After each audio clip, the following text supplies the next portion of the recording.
İnsan Hakları İzleme Örgütü'nün raporunda Çin polisinin Doğu Türkistan'da Uygurlar ve diğer Müslüman azınlıkları yasa dışı izleme faaliyetleri çerçevesinde kullandığı mobil uygulamayla bireylerin boy ve kilolarından göz taramalarına kadar kişisel bilgilerini topladığı belirtildi.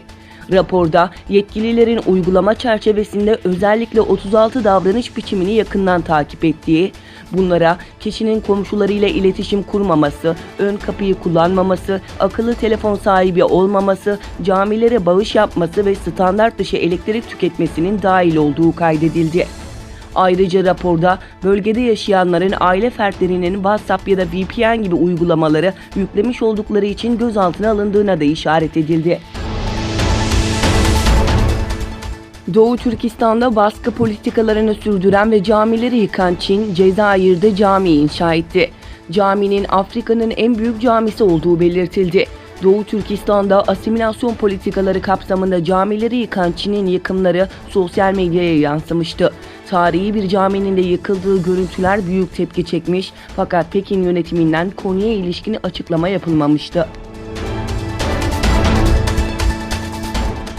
Kazakistan'da Haziran ayında yapılacak devlet başkanlığı seçimleri Almatı ve başkent Nur Sultan'da protesto edildi.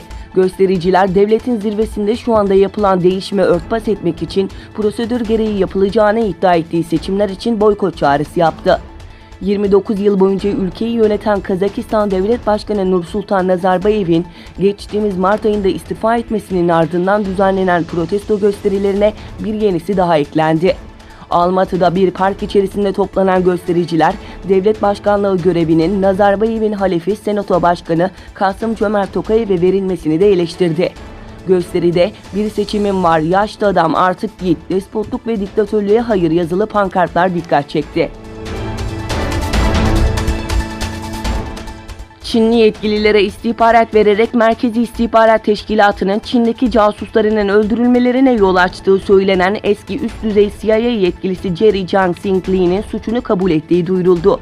Li'nin ömür boyu hapis cezasına çarptırılabileceği kaydedildi.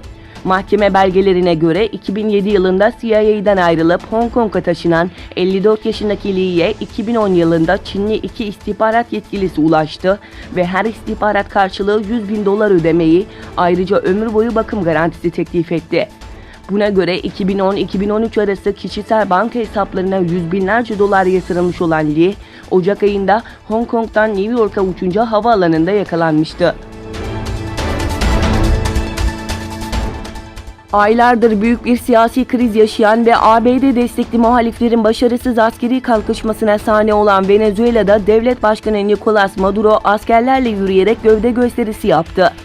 Venezuela'nın başkenti Caracas'ın güneyinde Bolivarcı Ulusal Silahlı Kuvvetlere ait büyük askeri kampüs Puerto Tiuna'yı sabahın erken saatlerinde ziyaret eden Devlet Başkanı Nicolas Maduro, buradaki askeri akademinin bahçesinde yüzlerce asker tarafından karşılandı.